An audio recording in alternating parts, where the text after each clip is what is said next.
Our guy was just a normal dude who had received his university acceptance letter, but before he could even celebrate, Truck-kun struck and gave him an instant death, ending his dream of having the sweetest girlfriend when he got to campus. When our guy finally opens his eyes, he has been reborn in a fantasy world as Ian Raven, but instead of being born into a noble family, he is born as the son of a lowly farmer. To make it worse for him, he was born with black hair, and his family is dirt poor. Some years later, his parents and two older brothers went out to hustle, leaving him and his junior sister to wander around in search of food.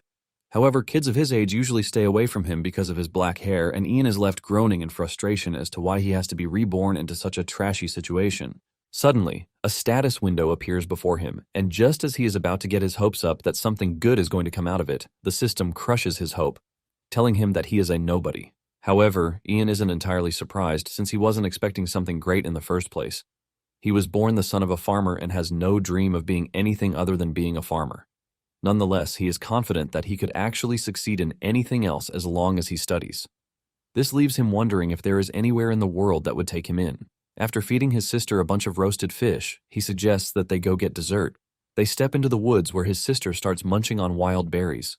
She's enjoying herself when a scary beast appears in the distance. Before they could even move, the beast descended on them, and it turned out to be a giant bear. It roars at them, scaring them to their bones, but Ian grabs his sister and holds her close to try to protect her. Just as the beast is about to hurt them, a magical fire appears from behind, taking down the bear in one shot. Ian stares in curiosity as a lady in glasses appears on the scene, talking about how she might have gone a little overboard. The lady offers her greetings, asking Ian if she is in the Feldenberg territory.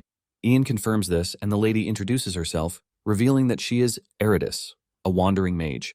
Ian is shocked when he hears this, since he knows mages to be powerful beings who appear on the battlefield wielding elegant skills and immense destructive power. Ian is left wondering why someone like this has come to a trash village like his. Eridus then reveals that she is looking for a black-haired kid who lives in the town.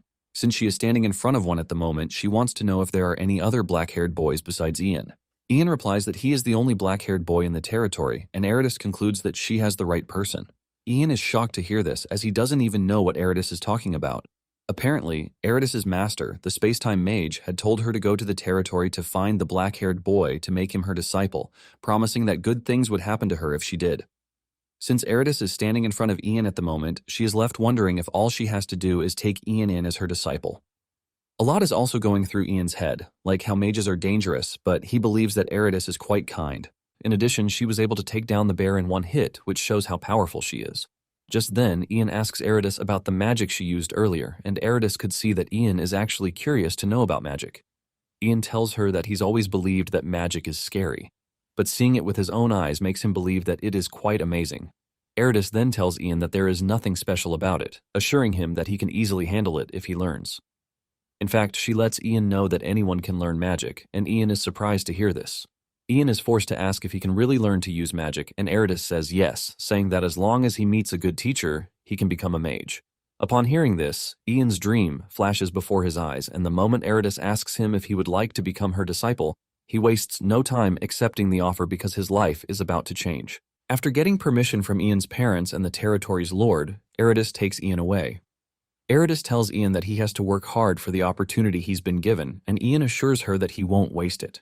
To start his journey, Eridus dumps a big book in front of him. This is the basics of magic, which is learned in the Meronius language, and he has to learn it. As he starts reading the book, the status window displays his progress on the Meronius language. He steadily learns what he has to about the books, and once he is done with a chapter, another one is given to him by Eridus. After so long, Ian finally perfects the Meronius language, and the system informs him that he is capable of using the Archmage's official magical language. It basically took him 7 years to be able to do this, and Eridus tells him that this concludes his classroom studies, which means that they have to move on to the next step. The next thing Eridus does is to drop Ian from a high place, and as he falls, he screams in fear, asking his master if he is not moving way too fast with him. He reminds Eridus that all he's learned in the past couple of years is the Meronius language.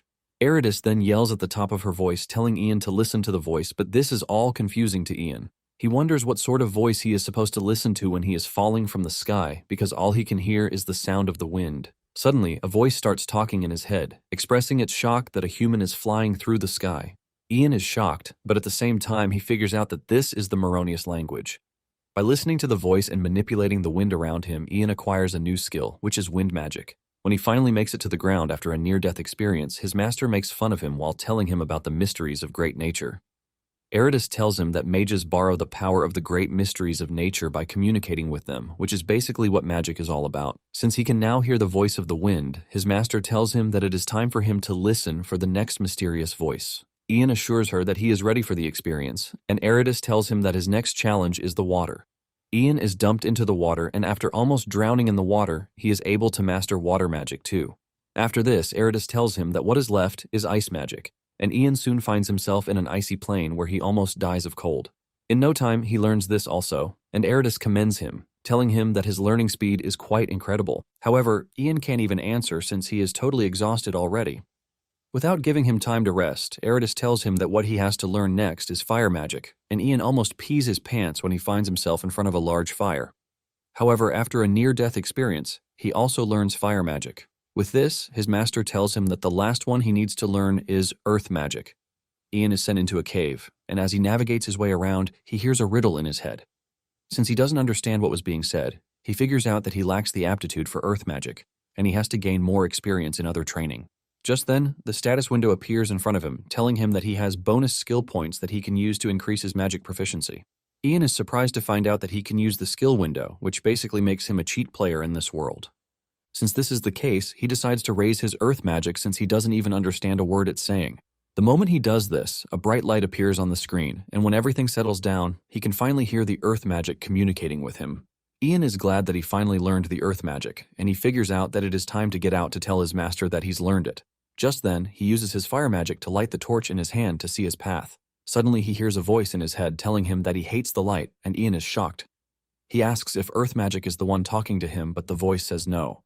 The voice replies, telling him that it is the darkness. Moments later, Ian rushes out of the cave with excitement, telling his master that he succeeded.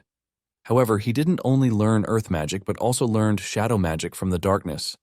Eridas is shocked when she hears this, as she can't believe that Ian just heard the voice of the frightened and shy darkness.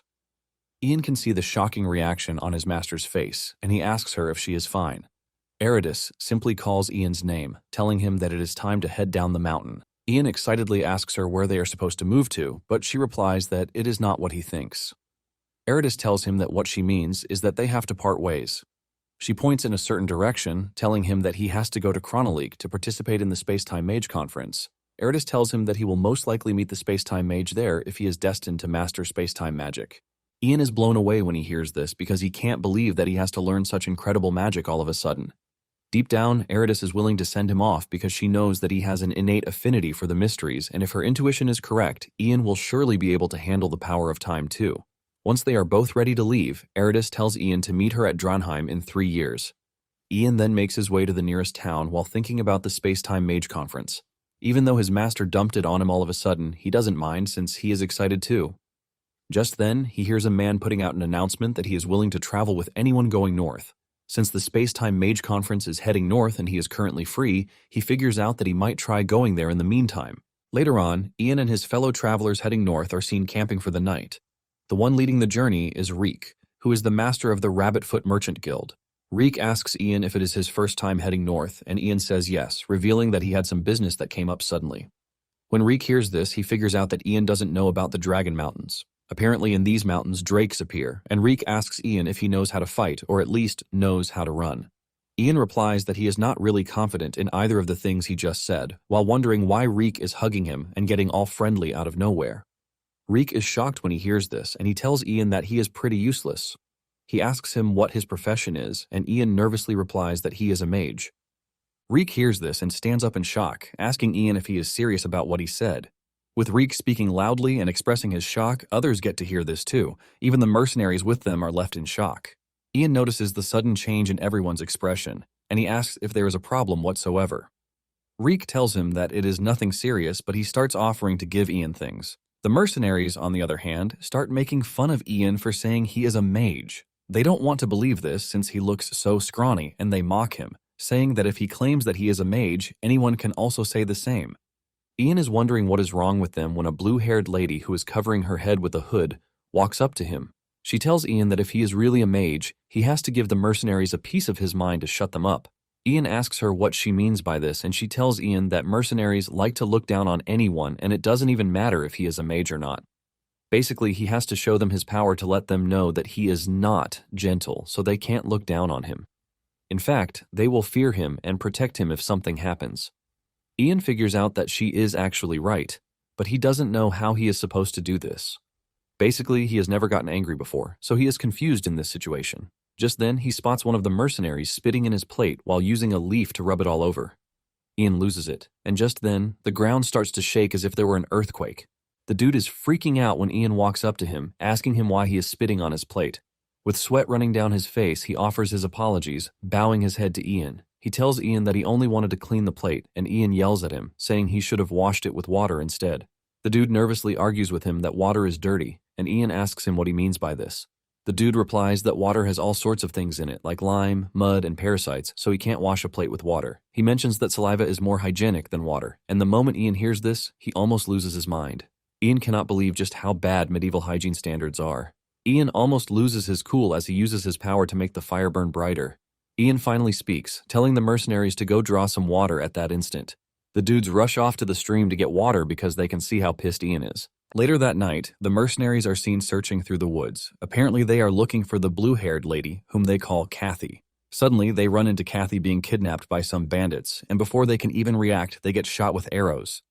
The mercenaries whip out their weapons, ready to fight the bandits, and in no time, a fierce battle ensues between them.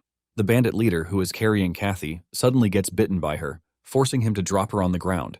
Kathy picks herself up and dashes off away from the scene while the two groups are fighting each other. The bandit leader informs his underlings that their target has escaped, and he orders them to catch her. Meanwhile, Ian is having a peaceful sleep back in his tent when the darkness wakes him, warning him of the impending danger. Reek then rushes into the tent, telling him that something bad is happening. Meanwhile, the bandits have overwhelmed the mercenaries, cutting them down without mercy. Kathy finds herself hiding behind a tree, and she is scared that she is going to get caught if something doesn't happen at this rate.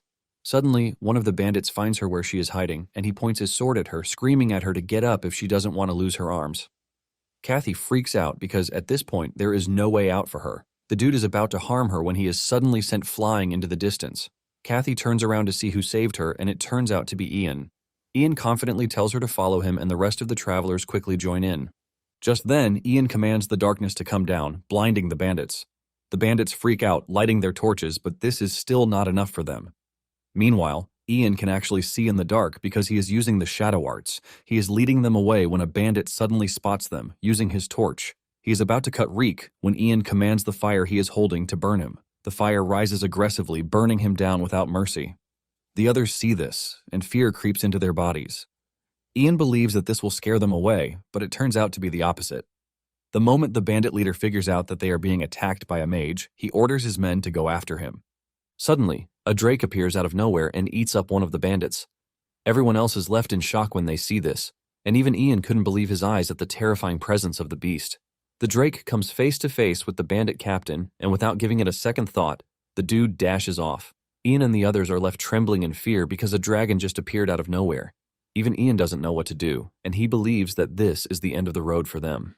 Suddenly, the system informs him that he has witnessed a primeval mystery, and he has acquired a new skill, the summoning arts. This is an ability that allows him to communicate with and summon mysterious life forms. Ian is basically confused by this, since he doesn't even know what it does. He doesn't want to believe that the drake standing in front of him is the same as the mysteries he's met in the past. Since this is the case, he decides to communicate with the drake. He calls out the drake, but the drake doesn't react to this. In fact, the drake unleashes a terrifying roar that scares Ian and the travelers hiding behind him. However, Ian decides to stand strong, since he has never been betrayed by the mysteries before. He calls the drake's name again while trying to communicate with it, telling it that he is a friend. However, the drake still doesn't communicate back, even with all the hand gestures and all. The other travelers strongly believe in Ian, but deep down he is freaking out because he can't even hear what the drake is saying. Ian then decides to raise his skill by using up points. He figures out that he is just going to pour all of his points into the summoning arts, and the moment he does this, he is informed that the summoning arts ability has increased. Suddenly, he hears the drake's voice, and he immediately addresses the drake. The drake tells Ian to say whatever is on his mind and stop wasting time. With the drake yelling and all, Ian calmly tells the drake that he has no interest in fighting it. The drake laughs this off, telling Ian that it is not even possible for a mere human like himself to try to fight him. Ian confirms this, saying they are basically going to lose if they try to. The Drake then asks Ian if what he is saying is that he wants it to save him. The Drake mocks Ian and his companions, saying it is going to be nothing to kill the likes of him. Ian hears this and heaves a sigh of relief because this means that they are out of the bad waters. Suddenly, the Drake tells him that there is a big issue, and this is the fact that he is currently in a bad mood. The Drake roars at them again, scaring the travelers to their knees, and Ian panics, wondering what it is that he can do. Ian then figures out that he just has to push through. He then asks the Drake what the issue is and why it is in a bad mood. The Drake asks Ian why he is subject to telling him anything. Ian replies that he just wants to see if he can be of some assistance to him, but the Drake yells at him, telling him that he is quite arrogant. It tells Ian that there is nothing a mere human can possibly do to help. Ian then decides to stop arguing and just show his power to the Drake. He surrounds himself with wind power, and the Drake is shocked to see this. Ian mentions that he is just a humble mage who is seeking the mysteries of the world, which is why he is hoping to offer his modest strength to help the Drake. Now that he has gotten the beast's attention, Ian figures out that it is time for negotiations. Ian heaves a sigh of relief when he realizes that the Drake's bloodlust has vanished, which means he has escaped an immediate danger. Ian decides that it is time to show the dragon what he is made of, to prevent the dragon from leading him around with some trash request. Just then, he remembers what his master told him, telling him that he cannot use magic without communicating with the mystic arts. This is basically why the kind of relationship he builds with the mysteries matters. Eridas lets him know that every mystery has a different personality, which is why, as a mage, it is important for him to understand and empathize with how the mystery feels. It then dawns on Ian that, as a mage, what is most important is the art of social maneuvering. He decides to try out his luck, and he calls out the all-purpose status window. Ian spots the expert summoning techniques, which are exactly what he needs. He goes through it, and what he finds shocks him. He learns that he is supposed to give the Drake alcohol, and the larger the body, the stronger the drink should be. After he is done giving it alcohol, he is supposed to suck up to the Drake as much as he can. Ian cannot believe that this is what he is supposed to do, which is the complete opposite of his character. He then decides to win the Drake's heart first, hoping that if he does this, a breakthrough will present itself. Ian then tells the Drake that he has a present for it, asking if it is okay to present the gift. The Drake tells Ian to bring his so-called gift so it can see it. Ian then orders Reek, telling him to go to the wagon at that instant to bring the strongest liquor that they have. When the drinks are finally brought to the Drake's presence, it is not entirely impressed, as it believes that it is a stingy gift. However, Ian tells the Drake that in the human world, the smaller the quantity, the more expensive it is. Ian pours the liquor in a cup, telling the Drake to have at it, but the beast is irritated by it, and it yells at Ian, asking him if he is plotting something sinister against it. However, Ian assures the Drake that he is not, and then offers to drink some of the liquor to show it that it is safe. Ian gulps down the drink, and after he is done, he is able to use this to prove to the dragon that the drink is safe. However, he almost passes out because of how strong the drink is. The Drake admits that it is safe to drink, but at the same time it is still not comfortable because of the pungent smell that it has. However, Ian urges the Drake to give it a taste, assuring the Drake that it is going to be satisfied. The Drake finally takes a taste of the drink, and its face turns red in excitement. The Drake tells Ian that the drink might not be delicious, but for some reason it is actually addictive. However, Ian uses this to his advantage, telling the Drake that it should have more because it only gets better from here on. Just as predicted, the Drake finds itself drowning in the alcohol the more it takes. In fact, the Drake has drunk over 7 barrels, and he is still standing strong. Ian had plans to get the Drake drunk and then escape while he was asleep, but he doesn't even think this option is no longer possible. Just then, the Drake calls Ian's attention to the question he asked him earlier about why he was in a bad mood. Ian stares at the Drake and is surprised that he is suddenly ready to talk to him. The Drake then reveals that his nest is in a bad location and it is cramped compared to the others. Even with this, his girlfriend used to assure him that it was a relaxing place. Ian is shocked to hear this, as he can't believe that the Drake actually has a girlfriend with an ugly face like that. The Drake reveals that he didn't even know that others were already mocking his girlfriend behind his back, and because of this, he felt bad, which forced him to initiate a breakup. Suddenly, the Drake lets out a loud roar in pain, which is enough to wake the other travelers from their sleep before knocking them out right back. Ian starts to pity him because his feelings for his lover are just the same as those of humans. Just then, it dawns on Ian that he can use this to his advantage. Ian then gets on his feet, telling the Drake that he can use his magic to help him fix his nest. The Drake is shocked to hear that Ian is willing to help him, but Ian lets him know that he would have to do something in return too. Later on, Reek snaps out of his coma when he hears Ian threatening to pull out his fingers. By the time they all wake up, they find themselves at the back of a carriage, being pulled by Ian. When they finally come to a stop, Kathy asks Ian if the drake returned to his nest, but he tells them the drake is waiting for them. Reek freaks out, asking if the drake is waiting around because he wants to eat them. However, Ian lets them know that the drake is waiting for him because he made a deal with him on the condition that he would help the travelers. Kathy is surprised to hear this, since she has no idea what sort of deal he is talking about. The others, on the other hand, are already celebrating that the mage sacrificed himself for them. Basically, Ian had told the drake that he would release the travelers in exchange for fixing his nest.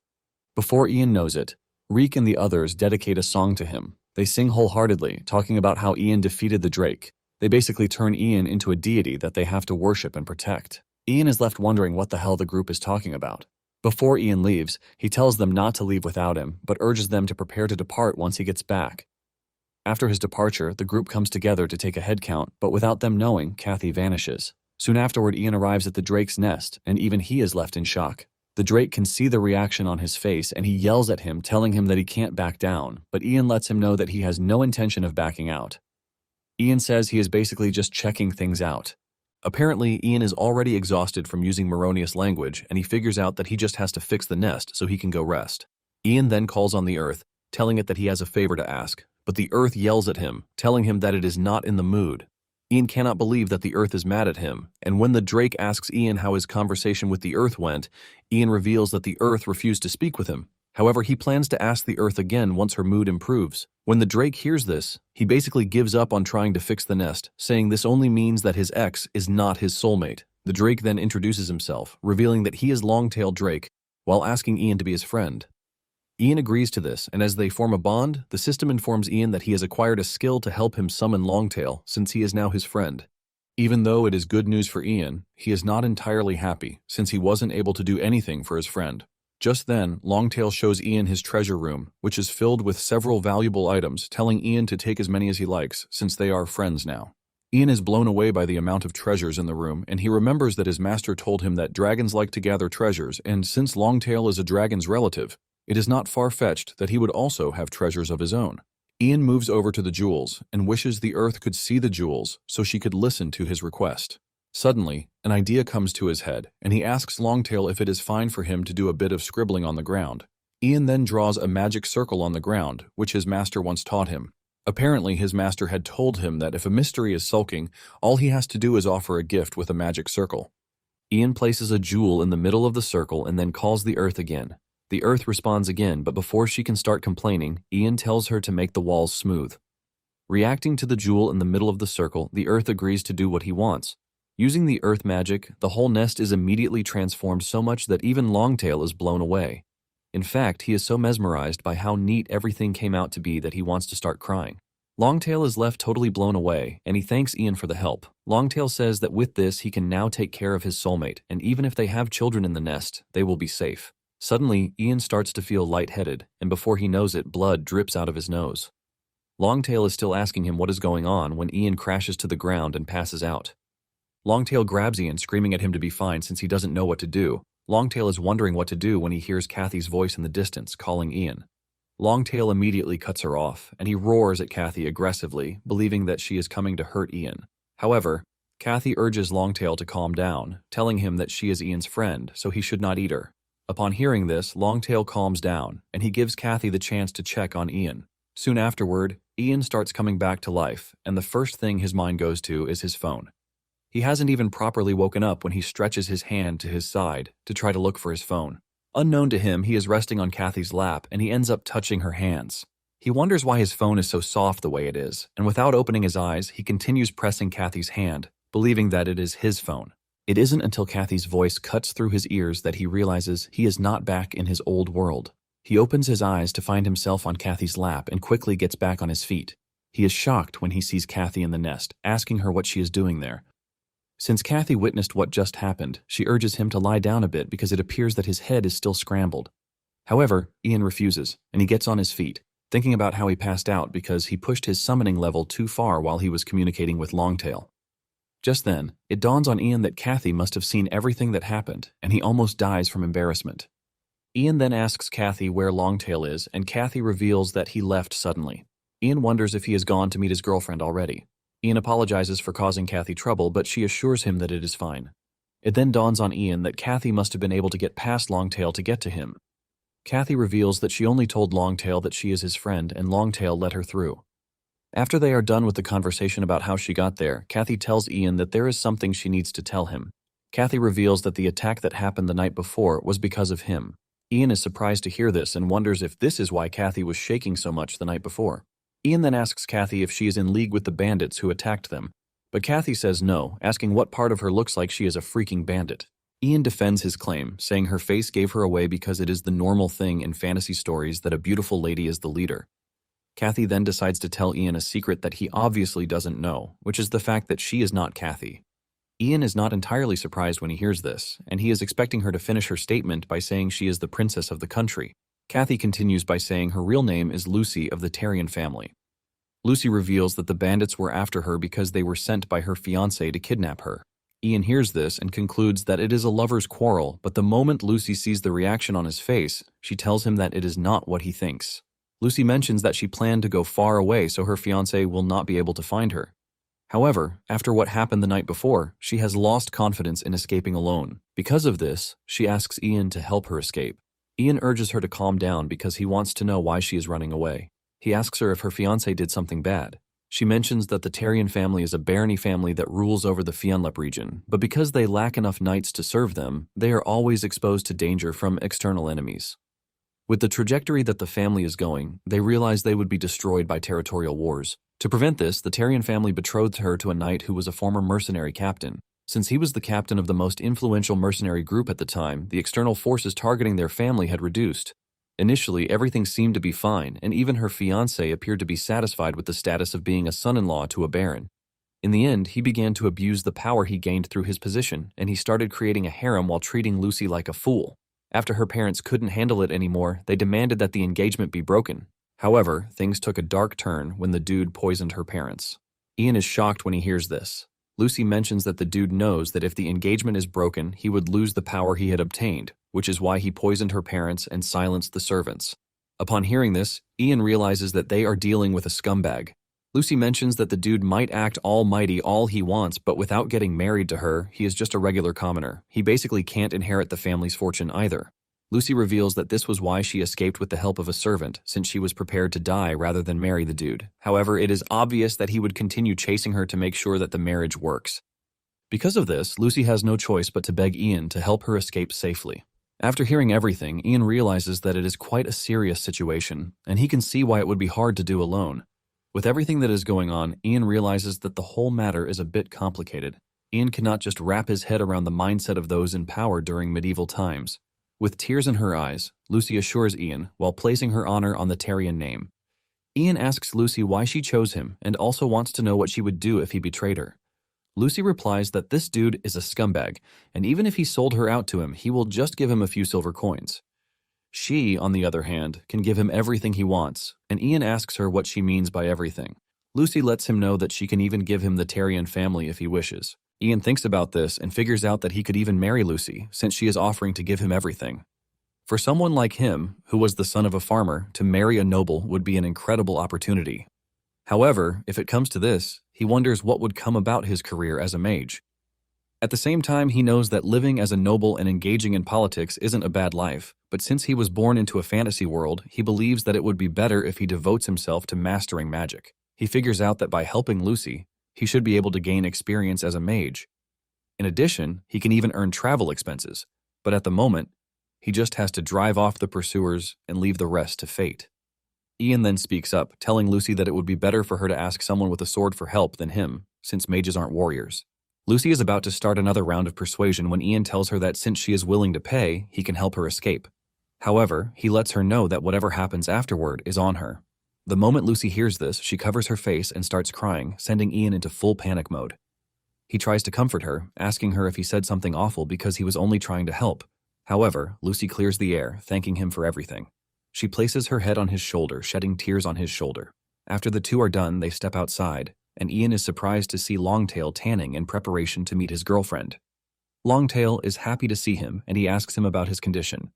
Ian assures Longtail that he is fine, and he reveals that it looks like about time they head down the mountain because everyone is waiting. Ian thanks Longtail for the gift, and Longtail assures him that it is nothing. He then tells Ian to get on his back so he can give him a ride. Ian climbs the dragon, thanking him for the assistance. Just then, Longtail yells at Lucy to climb on too, since she is Ian's girlfriend. Ian quickly clears the air, telling Longtail that he has it all mixed up. While the two are busy talking about this, Lucy stands there totally clueless, wondering what it is that they are talking about. Ian then stretches his hand toward her, telling her to get on. Once the two are seated, Longtail happily rides out, heading in the direction of the other travelers. Meanwhile, the other travelers are trying to convince Reek that they need to leave the area before more bandits show up on site. Reek watches as two of the merchants argue with each other about whether bandits have what it takes to stick around or just run off. However, when they ask Reek for his stance on the whole thing, he tells them that they have to wait for the mage. The one who is in support is glad to hear this, while the other one is totally pissed. Reek is waiting on Ian to return because he is pretty sure that he didn't die, since he doesn't look like a weak mage. This is their belief until 10 minutes later, when they were attacked by bandits. They get beaten up so badly that Reek regrets not running off when he had the chance. The leader of the bandits screams at them, telling them to stop crying while promising that he's going to make their deaths fast. Reek begs the leader, who has an eye patch, to hand over the girl. Reek asks him what he means by this, and the bandit leader explains that there is a girl with them who has blue hair, so they should not even try to play dumb with him. This is when it dawns on them that the bandits are after Lucy. Just when it is time for them to start looking for Lucy, it dawns on them that she is nowhere to be found. The bandit leader assumes that they are mocking him, and he grabs his sword, ready to cut them down, but suddenly, they spot Ian in the distance. The moment they see Ian coming their way, the group knows that they are saved already. The bandit leader doesn't know what is happening until he sees a drake charging towards them. Instead of being concerned with the imminent danger, his focus is on Lucy, who is riding on the drake's back. However, when his subordinates finally call his attention to the danger, he screams at them, telling them to run for it. After the bandits leave, Reek tells Lucy that she should be thankful that she is with the mage because the bandits would have hurt her. Lucy cannot believe that the man is pitying her when he is the one who looks like he was beaten with a brick. One of the merchants then asks the important question, asking his friends how the bandits know about Lucy. His colleague reasons with him, saying it is true because they started looking for Lucy the moment they arrived, which is quite awful for dudes who are from Heavenly God Church. The moment Ian hears the name, he realizes that it's been a while since he last heard about the church. Apparently, the religion of this world is the Heavenly God Church, and its doctrine forbids turning believers into slaves. However, human traffickers and slave traders threw away those commandments a long time ago. Ian is also surprised that even after seeing a mage and a drake, they still didn't give up on Lucy, which shows just how persistent they are. It then dawns on him that the situation is quite bad, and if it continues this way, they're going to catch up to her. Ian then asks Longtail if he can do a favor for him. Longtail assures him that he can, and Ian tells Longtail to drive away the bandits. In fact, if it is necessary, he lets Longtail know that he can kill them. Longtail gladly accepts the request, since it is coming from a friend. Without wasting time, Longtail goes after the bandits. Even though Ian doesn't want to actually kill the bandits, he has figured out that they are in a medieval fantasy world where killing and being killed are quite normal. He knows that he has to change if he wants to survive in this world too. Suddenly, his head starts getting fuzzy and he realizes that he must have used too much Moronius language again. He holds his head in pain and Lucy grabs him, urging him to be careful because it appears that he is overstressing himself. However, Ian assures her that he is fine. While the two are busy talking about this, Reek spots them and immediately assumes that they are dating. Moments later, the group continues their journey and Ian rests in the back of the carriage to regain his strength. Surprisingly, he is getting a kill notification for every human that Longtail kills. Ian is amazed at how convenient the whole thing is, but is sad that he can't call Longtail out at the moment. Suddenly, Longtail contacts him, telling him that he has driven away the bandits, and Ian thanks him for helping him out. Longtail says he is happy as long as what he does makes his friends happy. Longtail then asks Ian if he is leaving already, and Ian says yes. Ian mentions that it is a shame, but it is goodbye for them. Basically, Longtail can't leave the mountain range, and Ian is disappointed that they might never meet again. Before they end their conversation, Longtail asks him if he is interested in the mystery of the Phoenix. Soon afterward, they arrive at Riverville, but Ian is totally distracted by what Longtail told him. Apparently, Longtail told him that there is an ice phoenix living in the northern mountains, so he urges Ian to go check it out. What Ian knows about the phoenix is that it is a bird that never disappears, even after death. Basically, it is not just the firebird as known in his other world. The phoenix is basically a bird that can change its form depending on its environment, whether it is ice, wind, rock, and the like. It is basically known as a monster with high environmental adaptability. This leaves Ian wondering if he can actually summon the phoenix. Since they have arrived at their destination, Reek walks over to Ian, telling him that they plan to go meet the Lord of the territory, and he would like to know if he wants to come with them. Ian thinks about it for a minute and figures out that for Lucy to escape safely, it is better that she doesn't attract the attention of someone high-ranking, like the city lord. Reek urges Lucy to come with them, since she has nowhere to go, but Ian steps in, telling them that he and Lucy would rest at the inn before continuing their journey. The group is shocked when they hear this, and Lucy even plays along by placing her head on Ian's shoulder to get the group to believe the story. Reek laughs out loud because to him, it turns out that he is right about the two dating each other. With Reek and the others gone, Lucy asks Ian why he is using polite speech with commoners, and Ian replies that he is a commoner since he is a farmer's son. Lucy then reminds him that he is now a mage, and Ian replies that he is choosing this path since his master did the same.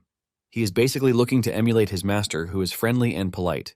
Ian asks Lucy what her next plan is, and she reveals that she is looking to meet Count Katina, who is her uncle from her mother's side. Lucy is pretty sure that her uncle would help her once she explains her situation to him. Ian points out that it must have been that her mother and the Count are close, and Lucy says it can be compared to that. However, Lucy's reluctance tells Ian that the uncle might not even be the best choice. He then asks Lucy if there is anyone else besides her uncle that she can trust, and Lucy yells at him, asking him if he is seriously doubting her uncle. Lucy claims that her uncle is the most trustworthy person in the world. Ian is shocked to see her defending her uncle so much, and he concludes that her uncle is a really good person. Lucy says her uncle is much better than someone she doesn't know at all because everyone else would probably try to marry her. Lucy then shifts gears into another direction, saying she would not mind if someone like Ian proposed to her. However, Ian lets her know that their contract comes to an end the moment they meet Count Katina. Lucy scolds him, telling him that he is being harsh since a noble is offering to marry him. Ian piles on the misery, telling her that there are loads of women out there aside from her. This hurts her feelings, and she walks off in anger while telling Ian that he is basically the worst. Shortly afterward, they arrive at the inn, and Ian informs the attendant that he would like to stay a few nights. In addition, he would like to use the bath, and he hands the attendant a pouch full of gold coins while asking if it will be enough. With a smile on her face, she assures Ian that it is more than enough while informing him that she is going to prepare a room for him immediately. The attendant then asks Ian if Lucy will be taking her bath too, and Lucy yells out in embarrassment, saying no. Ian asks her if she is rejecting the offer because she thinks the water is also going to get dirty, and Lucy says this is just part of it. Lucy asks him if she really has to say it out loud for him, and Ian just stares at her in total confusion since he has no idea what she is even talking about. Ian finally understands where the problem is. He finds out that the bath is in the open, and he quickly tells Lucy that she doesn't have to come with him, saying he is going to go in the bath alone. Just then, Ian notices that a bunch of suspicious men are in the room, and they are all staring at Lucy.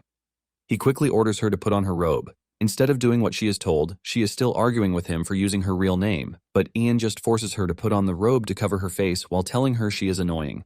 However, the suspicious guys have already gotten a good look at her face, and they are all looking to have a taste of her. The dudes are already discussing among themselves, talking about how beautiful Lucy is. They even compare her beauty to that of an angel, and they believe that she is vulnerable since she has just one scrawny dude with her. They plan to snatch her up so that they can have some fun with her, and since it appears that Ian and Lucy won't stay long, the group figures out that they have to kidnap her that very day. Meanwhile, Reek is meeting with the city lord, Baron Kaltz, concerning business in the city. Kaltz urges Reek not to cause any trouble, and Reek assures him that he won't. Just then, Reek remembers that from what he heard, he can spend time in the castle if he gets on the Baron's good side. It immediately dawns on him that he can actually tell the lord about Ian to get on his good side. Reek then tells Kaltz that there is something he would like to tell him, and the Lord asks him what it is. Reek starts by saying it is supposed to be a secret, but because of his respect for the Lord, he couldn't keep quiet. Reek then reveals that during his travels, he encountered a mage, and the mage defeated the bad guys to save them. Reek talks about Ian like some sort of deity, but this gets Kaltz worried. Reek continues by telling Kaltz that Ian is currently staying at the inn in the town. Kaltz freaks out, asking Reek what it is that he is trying to say. Basically, Kaltz is worried that if the mage throws a tantrum and unleashes a drake on the territory, it is going to end in chaos. In fact, the whole region could get wiped out. To make it worse, there is already a group of absolute maniacs who are currently residing in town, and they are the Holy Santiago Knights. These knights are a group who have taken up arms out of the desire to serve God.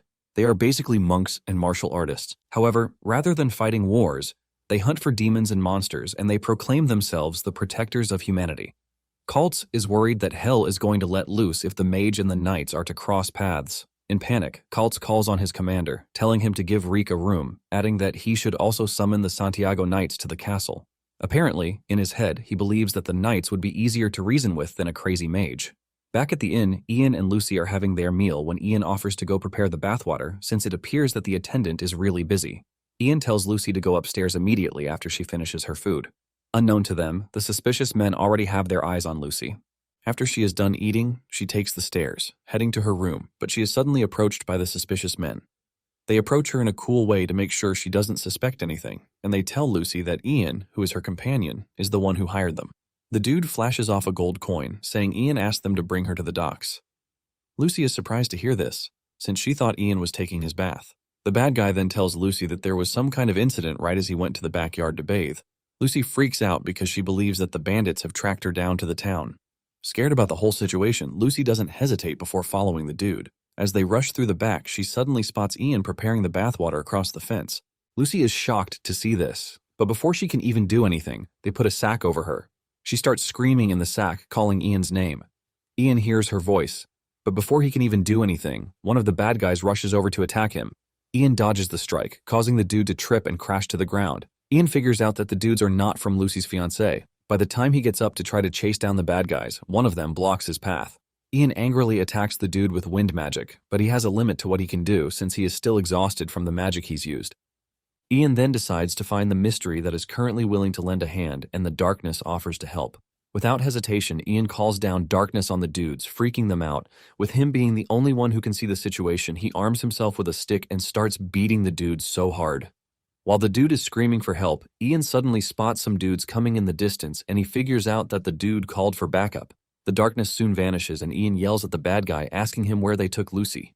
Suddenly, a knife flies past Ian's head, hitting the board behind him. Ian looks forward and sees a bunch of stern-looking men walking towards him, led by a scary old man, asking him if he was the one who summoned the darkness that they just witnessed. It turns out that the group is the feared Santiago Knights. Ian confidently replies that he is the one who summoned the darkness.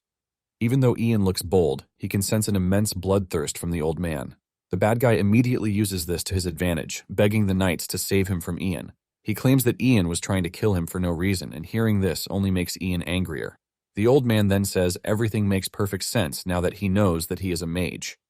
Ian asks him what he means by this, and the old man replies that this is how mages like to do their things. The old man claims that mages are beings who do whatever they please. Ian loses it when he hears this because he doesn't want to believe that the dude has such a trash image in his head about mages. Ian yells at the old man, telling him to stop saying trash. Ian mentions that the bad guy was the one who attacked him first, and he doesn't even see any reason why he would start beating someone up for no reason. Before Ian knows it, he realizes that he has crashed out on the group, and he becomes worried because he is going to be in danger if the old man starts swinging his sword. Surprisingly, the old man tells Ian that he appears to be a skilled mage because of how he speaks. Basically, having a foul mouth in this world is proof of high skill.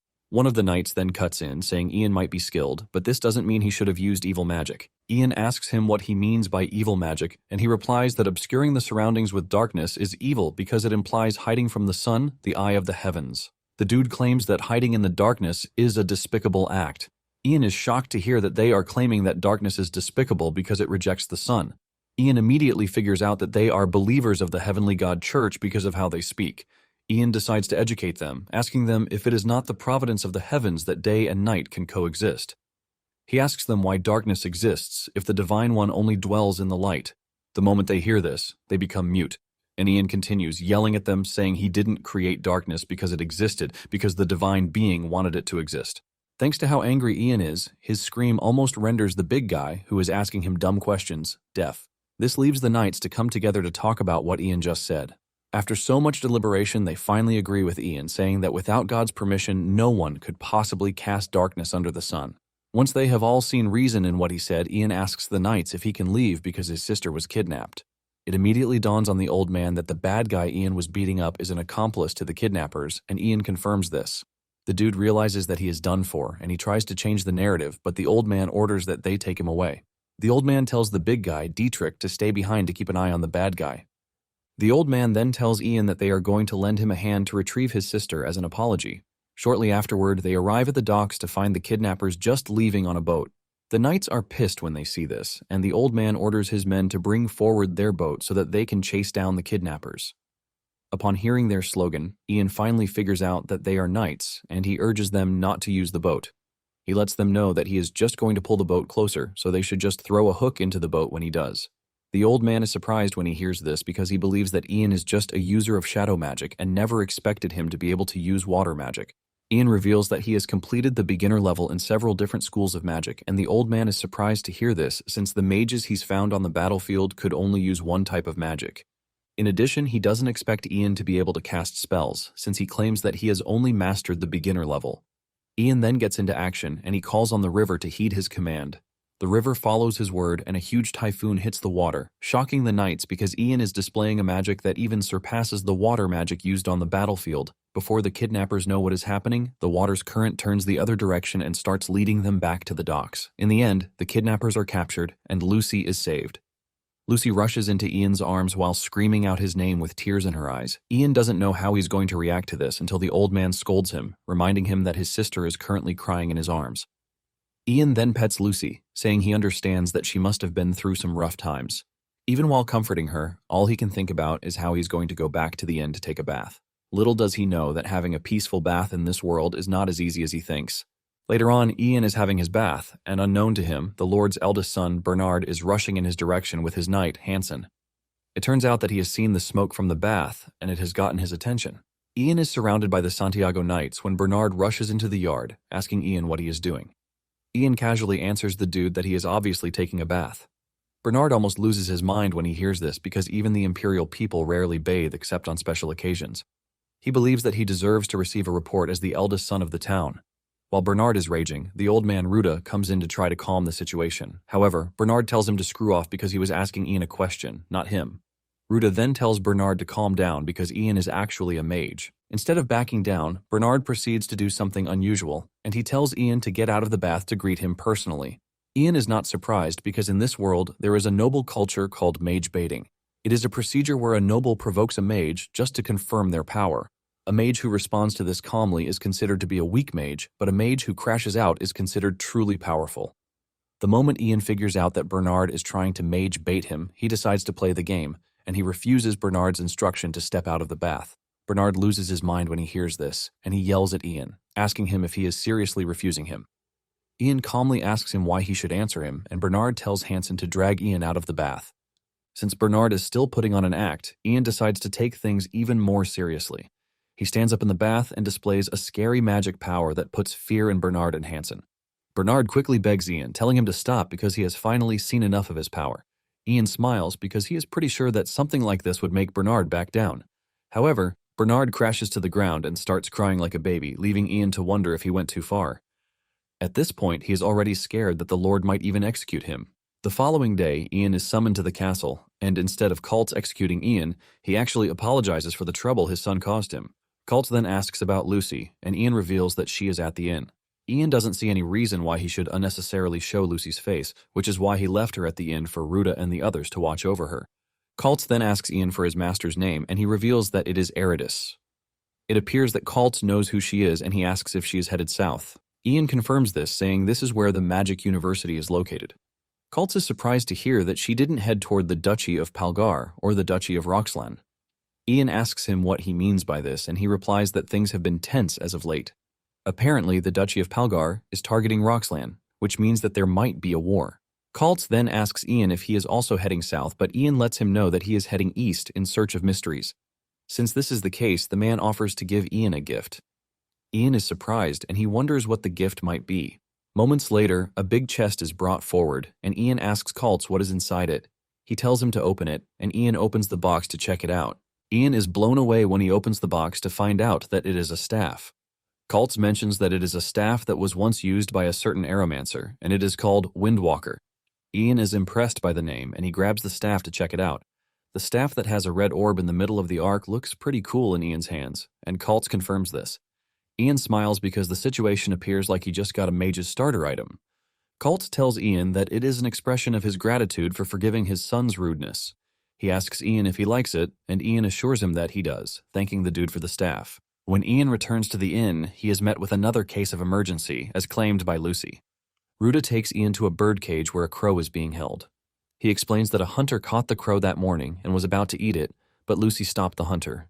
Lucy mentions that she saved the crow because Ian's last name is Raven, and since crows and ravens are relatives, she thinks it would be cool. She is so sure that Ian would love the gift, but Ian breaks her heart, telling the hunter to go ahead and eat the crow, while apologizing for the trouble that Lucy caused. Ian scolds Lucy, reminding her that he is the mage in the situation and doesn't even understand what she is talking about. The hunter rushes over to the cage, thanking Ian for clearing the air as he is now ready to grill the crow. Ian is about to leave the room when he hears the crow's voice speaking to him, begging Ian to save him. Ian immediately rushes back, telling the hunter to calm down. Ian then communicates with the crow, asking it what it is, and the crow only urges Ian to save it. However, Ian yells at it, telling it to answer the question, but Ian soon realizes that the crow doesn't even understand Maronius's language, which means that there is a possibility that it lacks mystery. The only thing the crow keeps saying is to beg Ian to spare it, and Ian is forced to tell it to shut up, assuring it that he is going to help it. The crow continues yelling for help, forcing Ian to scream at it. The crow immediately goes quiet, and Ian realizes that the crow might not understand human language, but it can actually read the room. The hunter is surprised when he realizes that Ian is actually communicating with the crow, and Ian reveals that the crow wants to be saved. Ian then tells the hunter to leave the crow with him in the meantime, and this gladdens Lucy's heart because her wish finally came through. Ruta commends Lucy, saying this basically means that she can see mystery too. Lucy rides the wave, saying she has never studied magic, but it appears that she has talent for it. Later on, Ian wraps a bandage around the crow's broken wing so it can heal. Lucy asks Ian what he plans to do with the crow. She wants to know if he is going to hand it back over to the hunters, but Ian knows he can't do this, since the hunters will just eat it. Just then, the crow climbs onto his arm and it speaks to Ian, urging him not to abandon it because the people in the area are pretty scary. Seeing how troubled the crow is, Ian places the crow on his shoulder. Lucy asks Ian if he is currently communicating with the crow, and he says yes, but he wants to believe that this is just a temporary situation until the crow fully heals. Lucy brightens up and says that they have to give the crow a name. She immediately suggests that they name it Obsidian because it has beautiful black eyes. However, Ian argues that this is too long, so he suggests that they shorten it to Oberon. The crow appears to like the name as it spreads its wings on Ian's shoulder, and Ian is surprised that it actually likes the name. Just then, Lucy tells Ian what she's been thinking. She suggests that they travel with Ruta and the other knights. Lucy believes that it is actually better than traveling alone, and Ian realizes that this is actually a good suggestion because it would not be easy for bandits to easily attack them. However, it is going to be a problem if they are not heading the same way as them. Ian is thinking about this when Ruta enters the room, asking Ian what he is thinking about. Ruta lets Ian know that he might be a mage, but traveling alone with a woman is quite dangerous. Ruta suggests that they make a deal and reveals that they are currently on their way to capture a monster that appeared in Baron Katina's territory. Ian asks him about the monster, and he mentions that it is a manticor. A manticor is a notorious beast known for its cruelty and enjoyment for killing. Ian then asks Ruta if he is suggesting that they capture the manticore together, but Ruta says no, revealing that he doesn't want Ian in danger. However, if he is willing to help, they are not going to stop him. Ian takes a minute to think about it and tells Ruta that he is not interested, but Ruta grabs him, urging him to hear him out first. Ruta says what they need from him isn't hunting, and he reveals that they are a knight order formed by a monastic group of the Heavenly God Church. When they made plans to go and capture the manticore, the priests in the Count's territory forcibly requested help from a mage. Ruta figures out that they are offended and they want Ian to smooth things out with the mage. Basically, what a mage says is going to carry more weight than what a knight says. Ian thinks about it and realizes that it is not really a bad deal, and if he just calms down the sulking mage, they're going to get themselves a knight escort. Ian then agrees to the deal, and in no time, the group sets out on the journey. Traveling with the Knight Order was comfortable for Ian because the members of the Knight Order were all good people. It was completely stress-free, but there was something to complain about. Any opportunity that the knights get, they are always asking him to study the Holy Scriptures with them.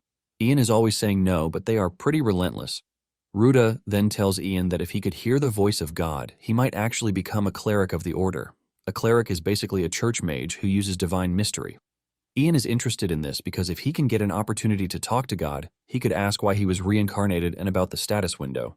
Because of this, he finally decides to join in learning the scripture, and the knights are glad that he has finally changed his mind. Ian is invested in the scriptures when he suddenly hears a voice that isn't human in his head, and all indications point to divinity. Ian yells at the voice, asking him if he is God, and the voice taunts him, saying he might be on the right path.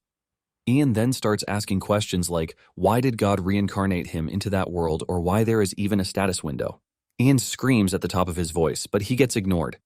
Ian almost loses his mind when he realizes that he has just been aired, but he continues screaming, demanding that God return to him.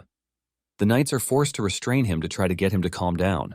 After this incident, Ian sits down with the Bible to study as if his life depends on it so he can have another chat with God. Even the knights who introduced him to the scriptures are left wondering if they had done the wrong thing at this point. In the end, Ian acquires a new skill, which is holy magic. This allows him to converse with the ruler of that world, which is basically the god of that world. However, Ian soon regrets his devotion because he starts getting notifications on the screen urging him to study the Bible better. He is informed that the more he studies, the happier God will be. The prefixes of the divine being are so long that it is obvious that the system is even glazing the divine being. Ian wonders if he was dropped into this world by the divine being just to be giggled at. Ian almost cries when he realizes that he has to raise his magic level to hold a conversation with God directly. Ian then concludes that he would have to find more mysteries to gather points so he can upgrade his holy magic. Some days later, they run into bandits, but before Ian can even do anything, the Night Order takes down the bandits. They cut them down mercilessly while making sure that Ian is safe. Ruta walks up to Lucy, asking if she is fine, and she assures him that she is good. She asks Ruta if he is also good, and he mentions that no matter how old he gets, he can't be defeated by bandits. Ian then says he heard that the old man used to be a mercenary, and Ruta replies that he might not boast about it, but he made a name for himself in his youth. This is basically why he uses the alias Elder, because there are many who judge him by his name and try to attack him. Ian is surprised to hear this because this means that he is so famous that anyone would basically recognize his name. After wiping out the bandits, the Night Order celebrates their win, and moments later, they arrive at where the road splits. The east leads to the Count's castle, while the west leads to the forest where the manticor appeared. Ruta says the forest where the mage lives is to the west, and he urges Ian to come along fast. However, Ian urges him to calm down. He turns to Lucy, telling her that they should go meet the mage first, and afterward they would head to Katina's place. However, Lucy refuses, telling him that she will continue on her own. Ian asks her if she will be fine by herself, and Lucy replies that she is not a kid, so she is definitely going to be fine. She tells Ian that she knows her way to her uncle's place, so she is definitely going to be fine. With a bright smile, she runs off, but Ian is left wondering if Lucy's going to be fine. He figures out that he has to wrap up the mission quickly to go after Lucy. Ruta is surprised that Lucy is leaving by herself, and he asks Ian about it.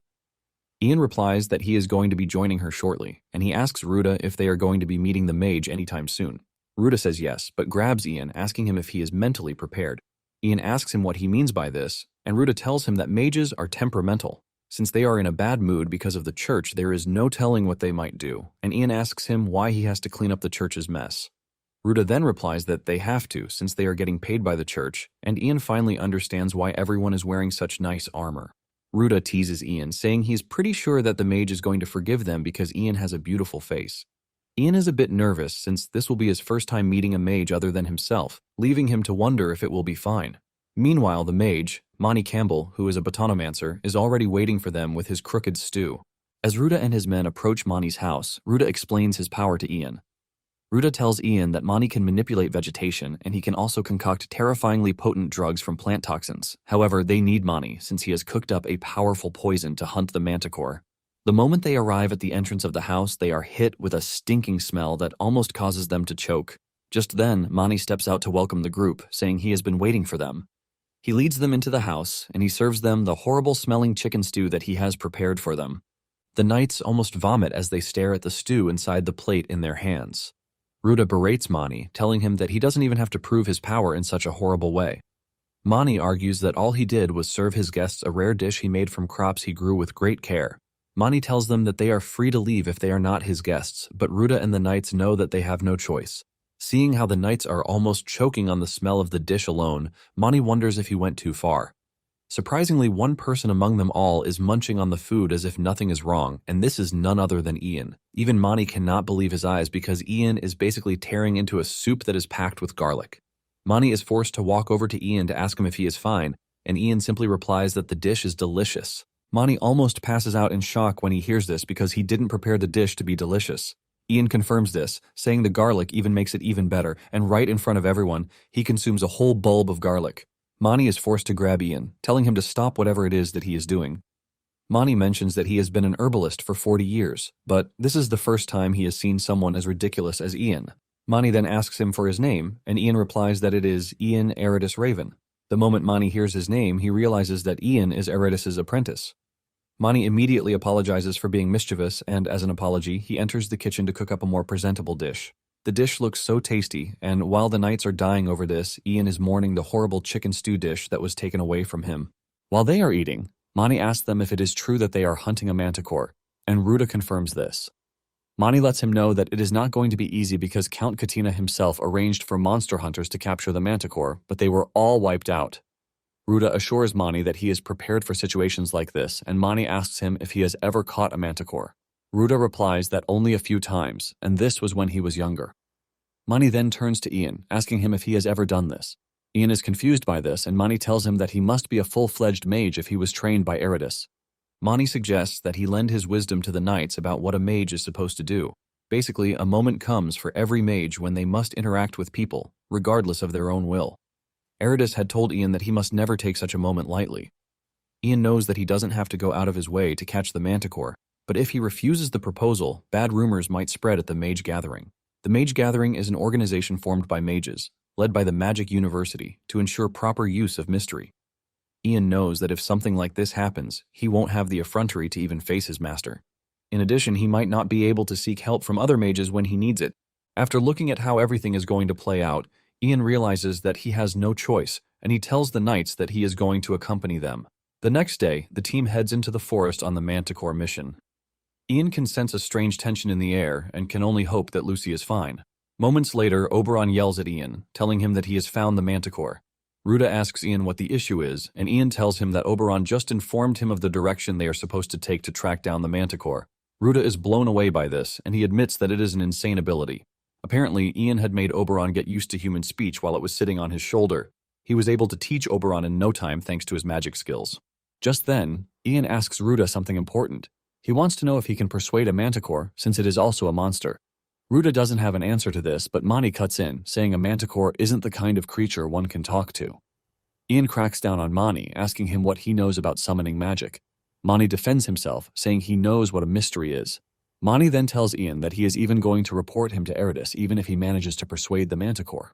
Ian cannot believe that instead of praising him, he is going to tell his master. Suddenly, one of the knights calls their attention to the distance, telling them that the manticore is standing right in front of them. They look forward and realize that the manticore is looking their way, and Ruda tells the mages not to leave his side. Ruda reveals that he's already applied poison to all their weapons, and this is a poison that was specially developed by Mani. Ruda then orders his men to fire at the manticore, which they immediately do. To their dismay, the arrows bounce off the manticore's tough skin, leaving the knights confused about what to do. Ruda tells his men to attack again, but the manticore laughs at them before stepping out of the dark to face them. The laugh is so evil that even Ian becomes seriously worried. With the manticore now standing in front of them, they realize that they don't even have time to apply the poison properly. Just then, Ian screams at the top of his voice to get the manticore to notice him, and Mani is surprised that Ian actually did it. Once the manticore turns to Ian, it expresses its shock that a human dared to address it, which is quite rare. Ian then urges the manticore to stay calm while saying he is glad that he can actually understand him. Ian introduces himself, but suddenly the manticore mocks him, telling him to screw off. It even insults him, telling him to eat shit, and Ian yells at the manticore, asking it what its problem is. Surprisingly, the manticore reacts well to this, saying this is what it wants. It asks Ian what he wants, and Ian lets it know that he wants the skin of its head. The manticore laughs out loud, commending Ian for being an honest one. Just then, the manticore asks Ian to join forces with it to tear down the humans. The manticore shows how rotten it is as it talks about how enjoyable human meat is. In fact, it tells Ian that he is going to get plenty of golden women, and after Ian is done with the women, it is going to kill them. After hearing all the sickening things that the manticore has to say, Ian throws up right in its presence while flipping it off and calling it a piece of shit. Since Ian is not going to accept its proposal, the manticore leaps over him, telling him that it is going to wipe out everyone.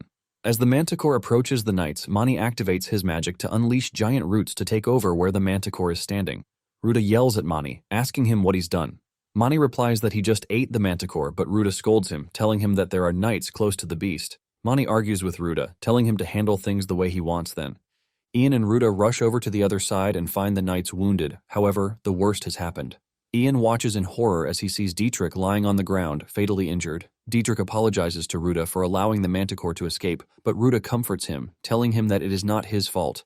Ian stands there in horror, and for the first time he realizes that death is real in this world. However, he never thought he would get to mourn Dietrich of all people, and it dawns on him that everything he saw in stories has become a stark reality.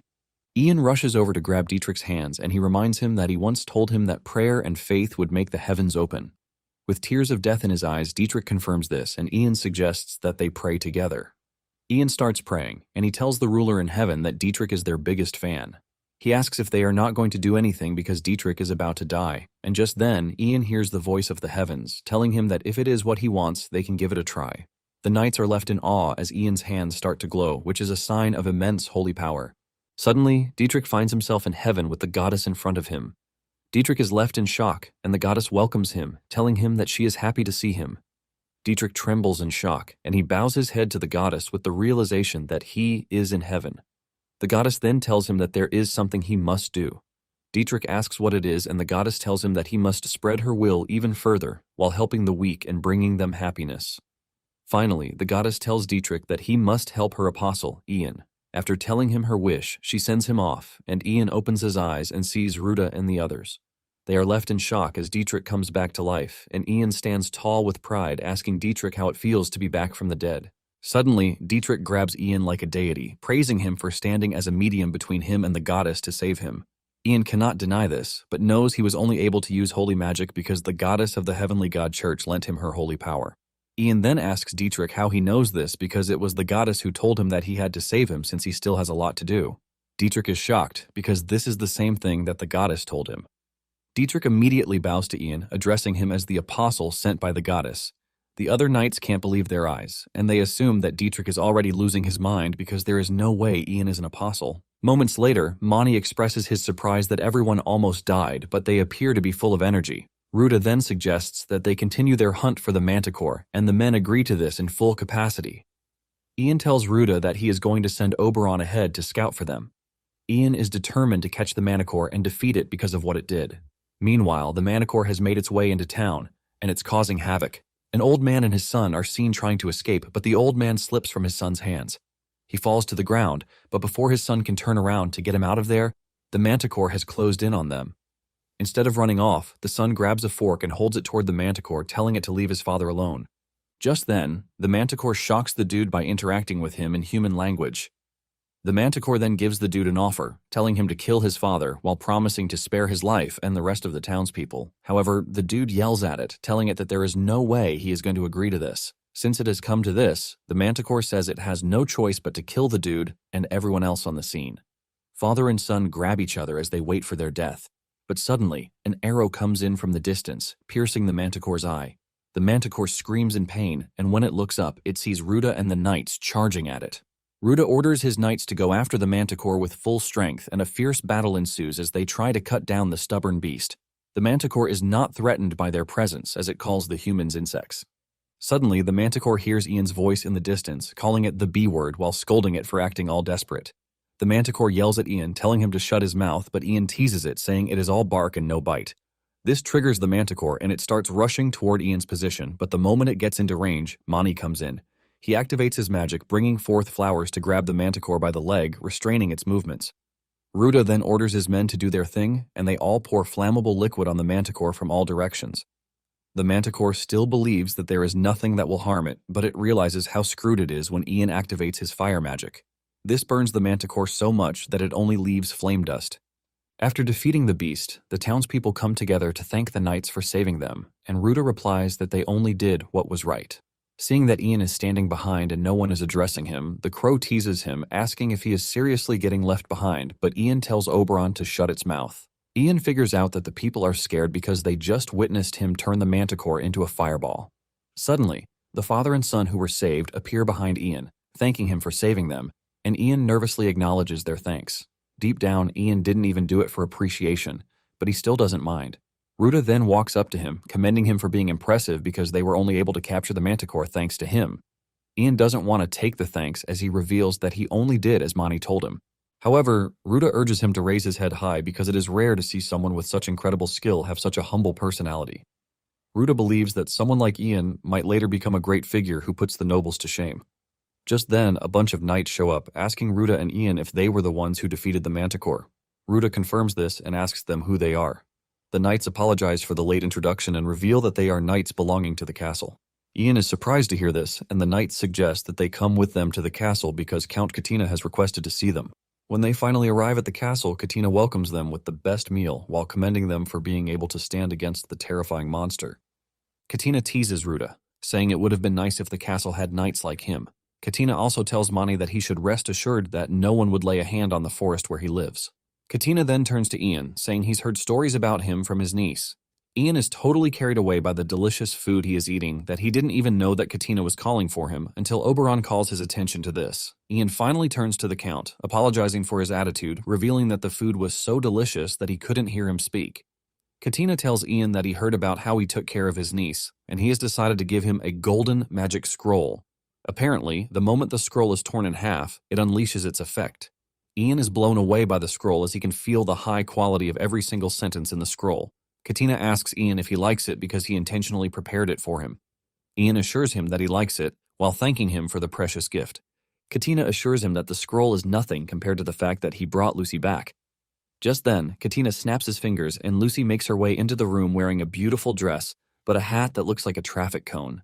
Ian cannot believe his eyes, and he starts wondering where the lady got such an ugly hat from.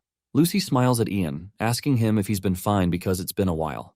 Ian assures her that he's good, and Ruta cuts in, saying he finally understands that the two are not siblings, but lovers. Ian tries to clear the air, saying it is not what Ruta thinks, and Katina tells Ian that he has a proposal for him. Ian asks him what it is, and Katina urges Ian to lend him his strength so that they can fight together to avenge what happened to Lucy. Ian finally understands why Katina gave him the golden scroll. Nonetheless, Ian doesn't think it is a big deal since he doesn't have to risk his life fighting on the battlefield. He can basically just provide moderate support with magic as he did with the manticor, and if things go well, he might get double the rewards from both Katina and Lucy. In every way, Ian doesn't see it as a bad deal, and he tells the Count that if they need his help, he's willing to give it. 3 days later, Ruta prepares to leave, and Lucy thanks him for everything that he did.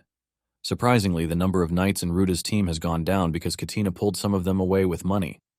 Ruta turns to Ian thanking him for everything, and Ian says the same too. Ruta tells Ian that when he has the time, he should visit Trifar Island, promising that he is going to introduce him to some mysteries that he might be interested in. Ian is surprised, since this is the first time he has heard of such an island. Ruta mentions that it is an island floating in the Coral Sea. Ruta tells him that if he says he's come to see Salvador, everyone will surely welcome him. Ian immediately asks him if this is his real name, and Ruta says it is finally time to tell him. Ruta mentions that his actual name is Salvador, of the Orcus family. Lucy hears this, and she is stunned because she knows something important that Ian doesn't. She asks Salvador if he is the same person from the White Wolves family, and Salvador commends her for remembering his old name. Ian asks Lucy what the White Wolves mean, and Lucy is shocked that Ian doesn't know. Apparently, the White Wolf mercenary group was a group that flourished as mercenaries directly under the former emperor, and its leader at the time was granted the prestigious title of Swordmaster. Lucy then explains that the person standing in front of them at that moment is a freaking swordmaster. Instead of freaking out or jumping around about this, Ian just stands there with zero interest. Even Lucy scolds him, telling him to give off a bit of reaction since he is standing in front of a legend, but Ian couldn't care less, and Salvador isn't even surprised since he knows the type of person Ian is. Once everything is cleared up, Salvador tells him that it is time for him to leave, and Mani tells Ian to give his greeting to Eritis. Dietrich holds Ian tight as he doesn't want to leave, but Ian lets him know that this is not goodbye. Ian and Salvador shake hands as they say goodbye to each other, and Ian assures him that he is going to come to Trifar Island once things settle down.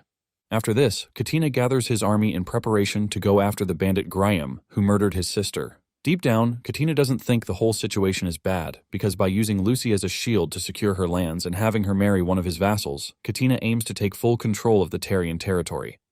As he stands in front of his men, Katina motivates them, telling them of how he plans to pass judgment on Grime, the usurper. His men roar his name in agreement, and with this, it is evident that Katina has the support of his men. Later on at the military camp, the soldiers notice that Ian is boiling the spoon, and they assume that he is making spoon soup. Ian cannot believe just how dull these people are because he is basically sterilizing the spoon. Lucy asks him what sterilizing means, and he replies that it is some kind of mystery, since Lucy wouldn't even get it if he took his time to explain it. Before he knows it, the other soldiers show up asking him to boil meat with the spoon, but Ian yells at them, telling them that he is not making soup. Soon afterward, Lucy tells Ian that she has been thinking about the reward that she promised him, and Ian has even forgotten about it all.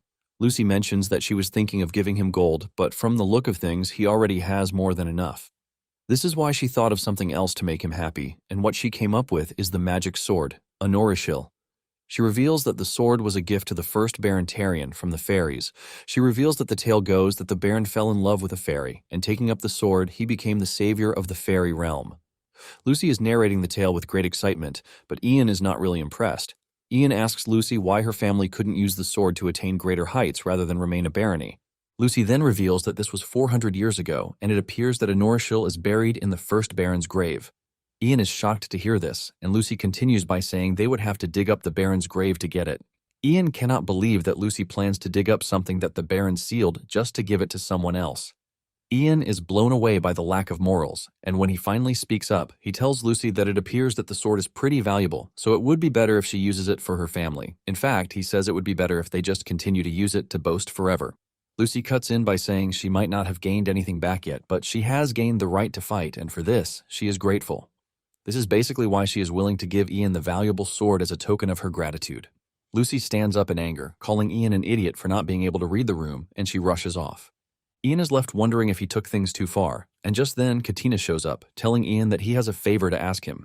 Later on, some mercenaries are seen extorting a villager for his things, and suddenly they spot Oberon on a tree branch. This immediately tells them that Ian is in the area, and before they know it, Oberon announces Ian's arrival. They are still freaking out about a talking crow when Ian appears on the scene with a look of disgust on his face. It turns out that Ian is there because of the favor that Katina asked of him. Apparently, Katina told Ian that he wants him to stop the misdeeds of the mercenaries in the town. Ian had suggested that he use the knights instead, since they would do a better job, but Katina let him know that this is not possible, since the knights are the mercenaries' comrades. They often cover up their crimes and even look the other way, and this is done to maintain the morale of the mercenaries. Katina says he might have tolerated their looting for a while, but they are currently in his niece's territory.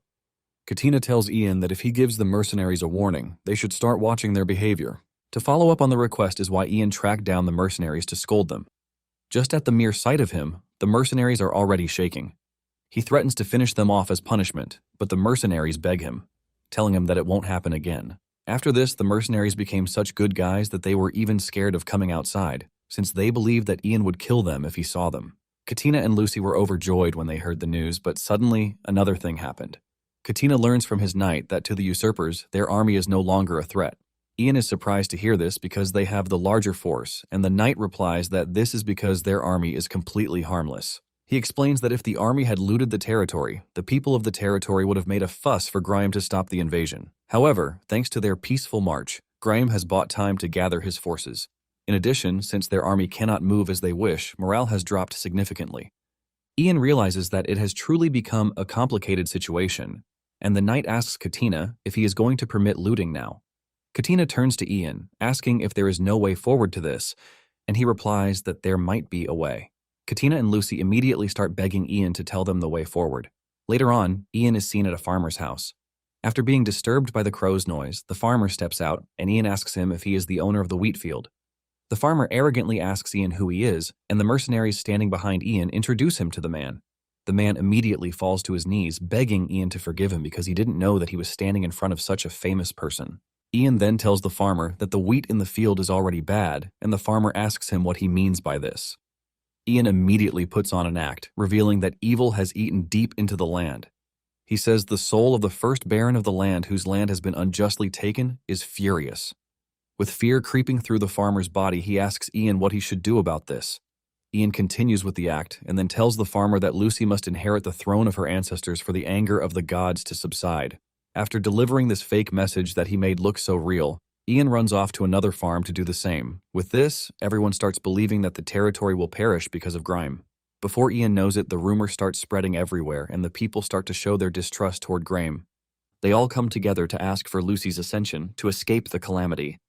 Thanks to this rumor, the Count's army was able to raise its morale and they headed toward Graham's location. Sometime later, some mercenaries show up to voice their displeasure to Katina, telling him that they have no wish to stand on an honorable battlefield. Katina asks them what they mean by this, and they tell him that Ian is spreading rumors that the town is cursed. They fear that Ian is inviting a curse upon them, and if they stand around a mage like Ian, their honor will be trashed. Ian defends himself, saying a curse is nothing more than a lie, and he can't believe that they are taking the rumors he spread seriously. The knights argue that they can't believe anything a mage says because he is definitely planning to deceive them. Ian realizes that the knights are basically forcing everything. At the same time, he knows that this is a big problem since the knights are considered the stars of war. He can see the reaction on Katina's face, too. It is evident that without knights, a war cannot be properly fought. In the end, Katina will have no choice but to listen to the knights, and Ian already knows that there is no need for him to be there. Ian then speaks up, telling Katina that he doesn't have to worry about him, and if his presence is causing trouble, he will simply leave.